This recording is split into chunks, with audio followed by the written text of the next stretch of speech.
Kasih itu punya tangan untuk diulurkan bagi mereka yang membutuhkan. Kasih itu punya kaki untuk menghampiri mereka yang sedang menderita. Kasih itu punya mata untuk melihat kebutuhan-kebutuhan mereka sehari-hari. Kasih itu punya telinga untuk mendengar rintihan-rintihan mereka. Roma pasal 5 ayat 1 sampai 11. Jemaat yang dikasihi Tuhan, minggu ini kita peringati sebagai minggu sengsara Tuhan Yesus yang kelima. Problem yang kita hadapi ialah gereja kekristenan menghormati penderitaan Kristus. Gereja kekristenan menghormati kematian Kristus. Apa buktinya? Ada ibadah-ibadah ritual yang dilakukan. Simbol-simbol yang memberi makna tentang hakikat penderitaan dan kematian Kristus. Tetapi mari kita jujur.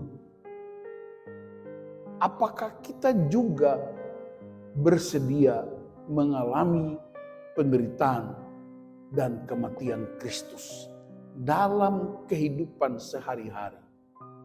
Atau justru sebaliknya kita membuat orang lain menderita? Atau justru sebaliknya kita mematikan orang lain? Jadi ibadah ritual, ibadah yang sakral, simbol-simbol peringatan seringkali hanya jadi aksesoris.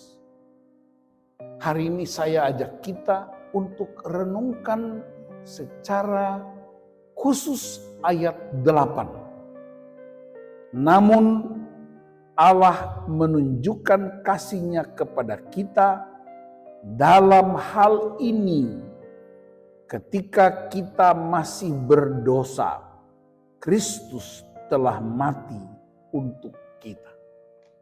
Kita orang Kristen mengerti betul apa itu kasih. Kalau ada orang bikin salah, kita bilang, aduh, dia nggak punya kasih. Kalau kita memberi sesuatu kepada orang lain, memang dia punya kasih. Di kampung saya, beberapa keluarga dekat, mereka bilang saya orang baik kalau saya bagi-bagi uang. Tapi kalau saya tegur kejahatan dia, kesalahan dia bilang, Mbak Pendeta ini yang baik. Jadi ketika menegur kesalahan orang, kita dianggap tidak baik. Tapi kalau kasih dia uang,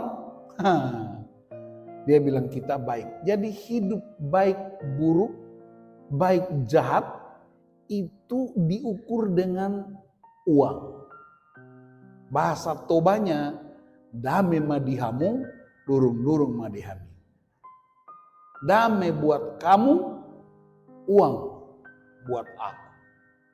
Allah menunjukkan kasih-Nya kepada kita. Dia bicara tentang komunitas umat. Jadi ketika setiap orang mengalami kasih Allah, maka kasih itu dia bermanifestasi di dalam komunitas kita.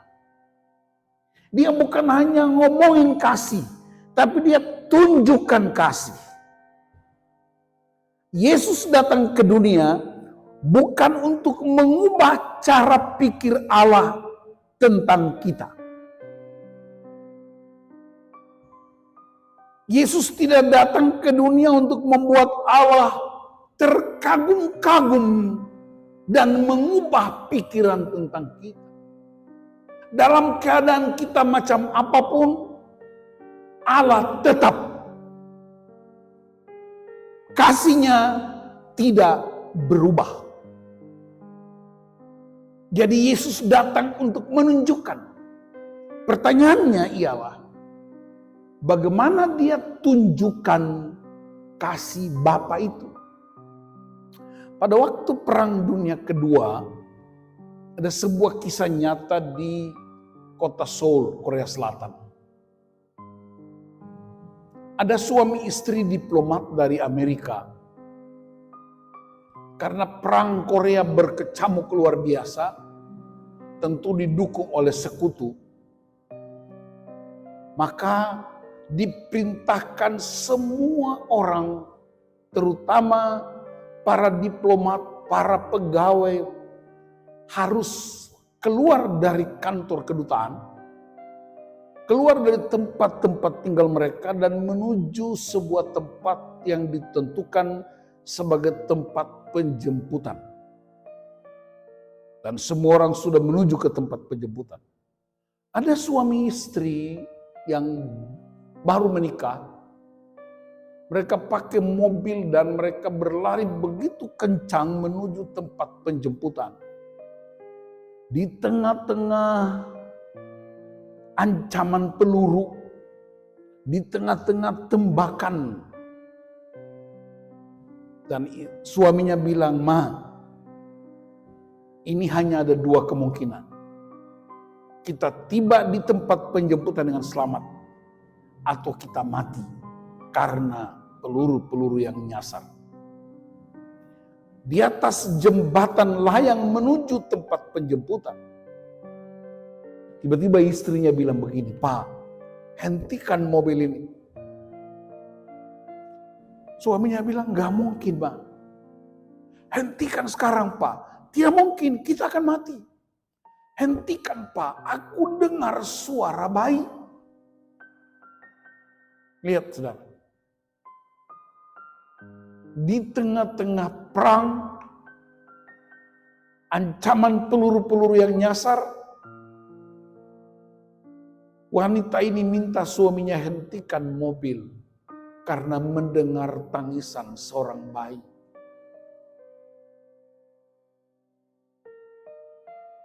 Suaminya harus menghentikannya. Dan mereka mulai turun mengikuti suara bayi. Turun dari jembatan. Dan mereka ketemu sebuah pemandangan yang amat mengerikan tetapi mengharukan. Kenapa mengerikan? Seorang perempuan gelandangan beberapa waktu jam yang lalu baru selesai melahirkan bayinya di bawah jembatan. Karena dia seorang perempuan gelandangan, gak punya apa-apa, dia buka dasternya, hanya tinggal pakaian dalam, dia bungkus bayi itu dan membiarkan hidung dan mulutnya terbuka. Dia letakkan bayi itu di dadanya dan wanita itu mati di tempat. Dia mati karena pendarahan. Dia mati karena salju yang begitu dingin. Suami istri orang Amerika ini mereka turun, mereka angkat bayi itu. Bajunya, jaketnya dipasangkan ke bayi, kemudian daster itu ditutup wanita itu dan mereka kembali ke mobil. Selamat sampai di tujuan penjemputan. Mereka tinggal di Amerika. Mereka kemudian punya 2 orang anak, laki dan perempuan. Setelah 15 tahun, anak ini selalu mendapat gangguan dari orang-orang di sekolah. Dia terus tahan dirinya. Suatu ketika dia minta bicara dengan orang tuanya. "Pak, Ma, aku mau tanya. Di sekolah aku sering diledekin. Aku rambut lurus, mata cipit. Sementara adik-adikku matanya biru, rambut ikal, putih, aku sedikit kemerah-merahan, kulitku agak kasar. Apakah aku anak kandung atau tidak?" Suami istri ini tidak menjawab. Mereka bilang abaikan saja. Orang sirik aja sama kamu. Tapi setiap kali ke sekolah dia mengalami perlakuan yang sama. Akhirnya suatu malam, karena dia begitu gelisah, suami istri ini kasih tahu dia, betul nak, kamu asli orang Korea. Kami tidak kenal ayahmu, tapi kami temukan kamu di atas dada ibumu. Hanya beberapa jam setelah engkau lahir. Tetapi ingat, kamu anak kandung kami. Lalu pria ini, anak muda ini, laki-laki ini, setelah dia umur 20 tahun, dia sudah bekerja, dia minta satu permintaan kepada kedua orang tuanya. Boleh nggak aku minta satu permintaan aja? Apa itu nak? Saya mau pergi ke Korea. Ngapain? Saya mau pergi lihat tempat mama terbaring, tempat aku dilahirkan. Diplomat ini bilang, nah Korea sudah berubah. Sudah 20 tahun. Kotanya pasti sudah dibangun. Jembatan itu mungkin sudah dirobohkan karena bangun jembatan yang baru. Ya tapi papa dan mama kan pasti tahu tempat.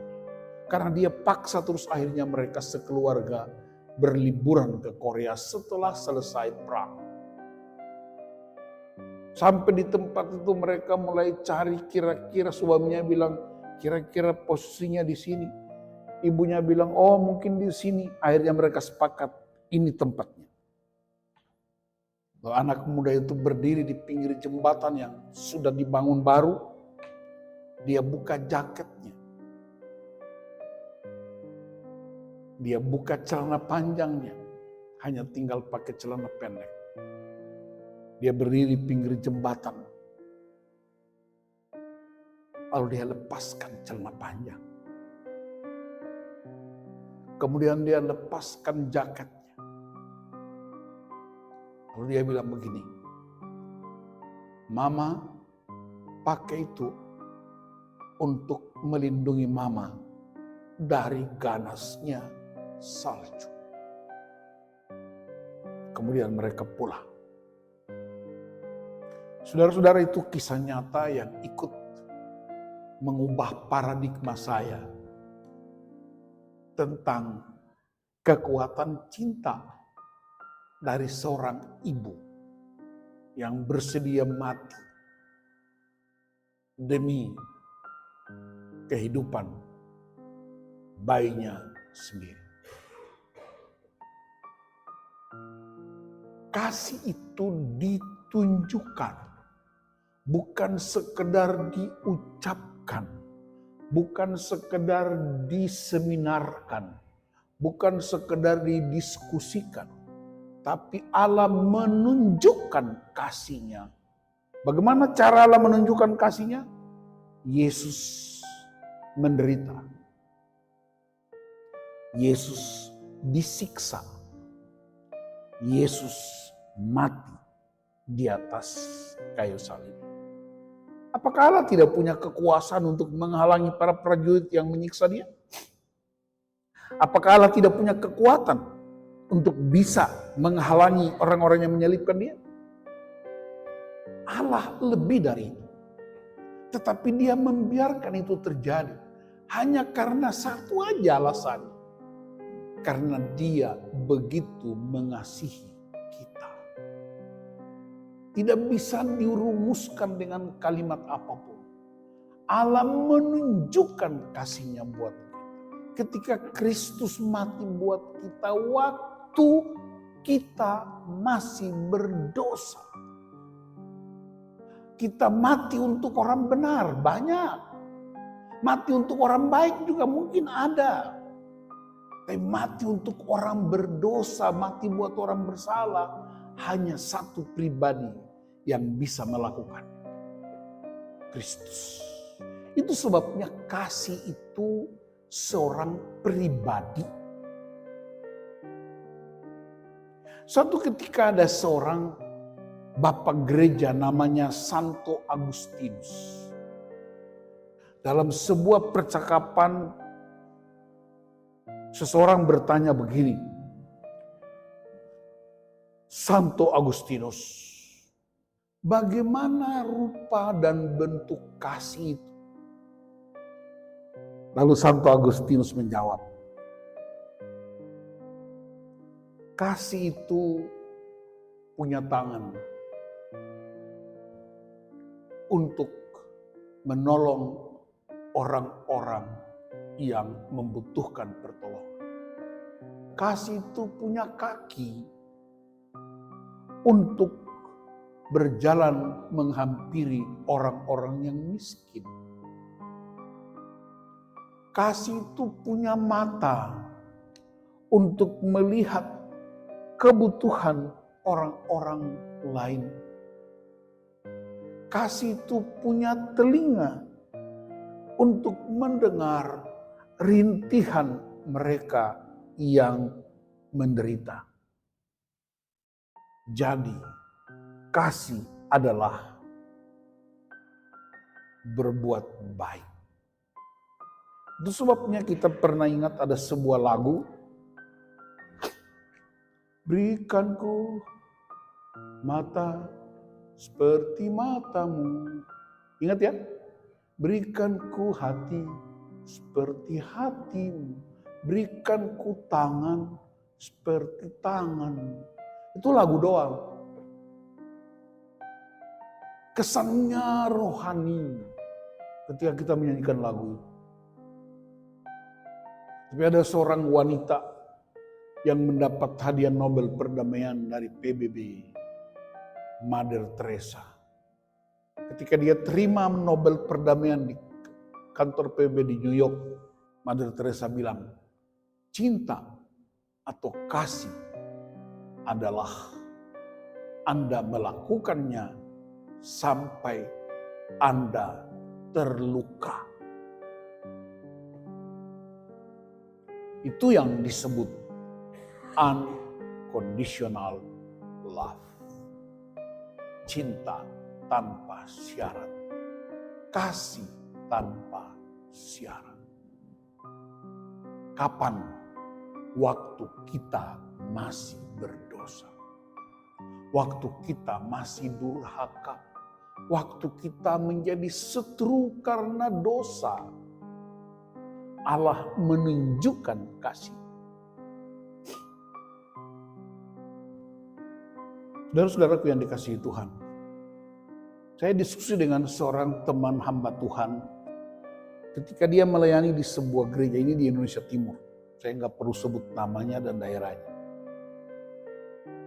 Waktu dia melayani begitu luar biasa, suatu ketika gerejanya bikin keputusan. Dia tidak menjadi gembala lagi, tapi dia menjadi pendeta yang bukan gembala. Itu keputusan pimpinan gereja. Kadang-kadang dia diminta, kadang-kadang tidak. Tetapi dia bilang, ketorang pun hidup ini, makan minum ini dari kasih karunia Tuhan. Menjelang pemilu tahun 94, dia memutuskan untuk menjadi calon anggota DPRD dari sebuah partai politik. Semua banyak yang protes. Bapak kan dipanggil untuk memberitakan firman. Itu panggilan jadi hamba Tuhan. Jangan berpindah panggilan. Datang lagi, kami perlu Bapak. Kami butuhkan Bapak. Datang lagi, aduh Pak Pendeta, ketorang paling sayang segala macam kata-kata yang begitu indah. Saya hanya dengar dia bercerita. Tiba-tiba dia cerita, sebut 3 pendeta senior. Bu, dong bilang, adik pendeta, saya usah. Tuhan pelihara kita.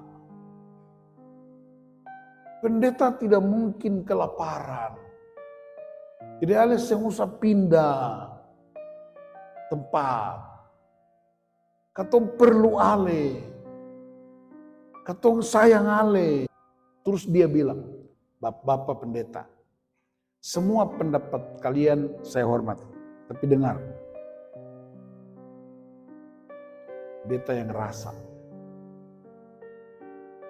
Beta tahu, beta pun istri kasih nyala kompor gas. Beta tahu piring-piring katorang di rumah ada nasi atau tidak ada nasi. Beta yang tahu. Sekarang beta tanya, apakah kamu orang rapat dan putuskan supaya setiap bulan katong kasih subsidi buat pendeta itu karena kita butuh dia, karena kita sayang dia, karena kita bla bla bla sama dia? Jawab saya sekarang, bapak-bapak. Kalian masih punya jabatan, kalian punya otoritas, pernah nggak diputuskan di rapat-rapat kalian bahwa saya memang dibutuhkan, bahwa memang saya diperlukan? Jadi biar saya yang putuskan. Dan ingat, memilih apa saja itu juga panggilan. Yang tetapkan beta jadi pendeta siapa? Tuhan toh? Tuhan saja yang protes beta panggilan. Kenapa kamu orang protes beta panggilan? Dari kisah itu saya mau bilang begini. Kita suka bilang orang begini, jangan begini, jangan begini, jangan begitu, jangan begitu. Tapi kita nggak pernah mengulurkan tangan kita untuk menolong dia. Kita nggak pernah melangkahkan kaki untuk menghampiri mereka. Kita nggak pernah buka telinga untuk mendengar keluh kesah mereka. Kita nggak pernah buka mata untuk melihat keadaan mereka. Tapi kita cuma datang dengan larang-larangan. Jangan ini, jangan ini, jangan ini, jangan itu. Karena kamu penting buat kami. Saya ingat ada seorang pendeta yang masih muda. Demi dan atas nama kebutuhan anak-anaknya, dia harus tambah pendapatan jadi sopir Grab. Pulang dari pelayanan jam 12, dia lanjutkan nge-Grab sampai jam 4, jam 5 pagi. Untuk memenuhi kebutuhan keluarga. Dan tidak berapa lama hamba Tuhan itu meninggal dunia. Semua orang datang memberi penghormatan. Kami semua termasuk saya pakai toga. Lalu seorang pemimpin waktu itu dia bilang begini. Saudara-saudara jemaat dan terutama istri dan anak-anak. Hamba Tuhan ini orang luar biasa. Dia seorang pendeta yang bekerja keras. Kita butuh dia. Kita begitu sayang dia. Tapi Tuhan lebih sayang sama dia. Saya waktu itu refleks. Itu dosa saya. Saya bilang, ngomong doang. Yang gak pernah dikasih jabatan, gak pernah dikasih jadwal pelayanan, gak pernah dibicarakan dalam keputusan program-program bantuan. Tapi ketika dia udah mati, baru kamu memuji-muji dia. Tuhan tidak begitu. Jangan pernah Anda bilang, engkau orang luar biasa.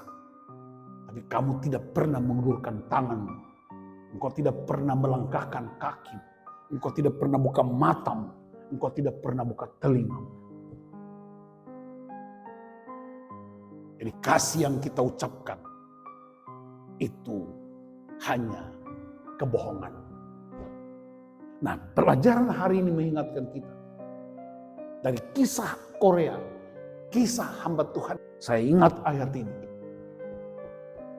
Tuhan tidak hanya bilang, aku mengasihi kamu umatku.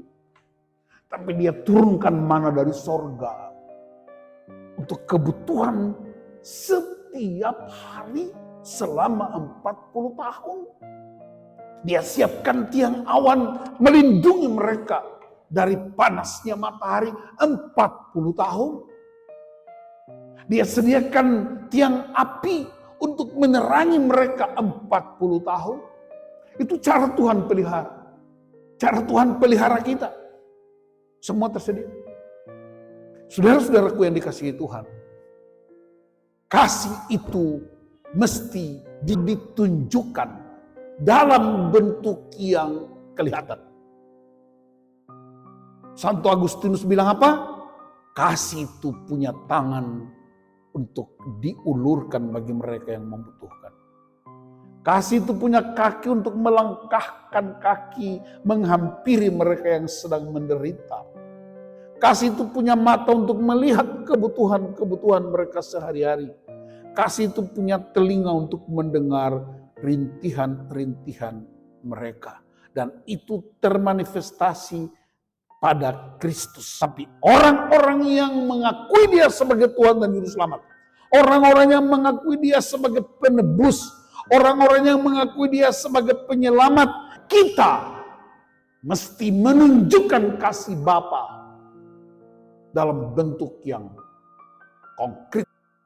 Itulah bukti ketika kita merayakan penderitaan dan kematian Kristus. Kenapa? Apa yang kita rayakan? Karena dia mati buat aku. Dia mati buat kita. Tidak ada orang yang lakukan itu. Hanya dia, Yesus Kristus, Tuhan. Karena itu, saya mau tutup khotbah ini dengan memberi beberapa catatan. Ada ancaman peluru, ancaman perang. Suami istri mempertaruhkan nyawanya untuk menyelamatkan seorang bayi. Demi dan atas nama kehidupan keluarga, seorang hamba Tuhan bersedia menyingkirkan waktu istirahat dan memenuhi kebutuhan keluarga sampai mati di tempat tidurnya sendiri.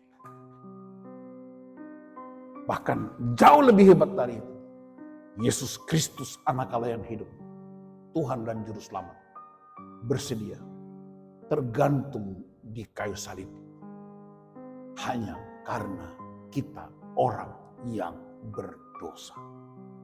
Biarlah firman ini mengoyak hati kita, cara pandang kita untuk menunjukkan kasih Allah bagi dunia. Tuhan Yesus memberkati kita. Amin.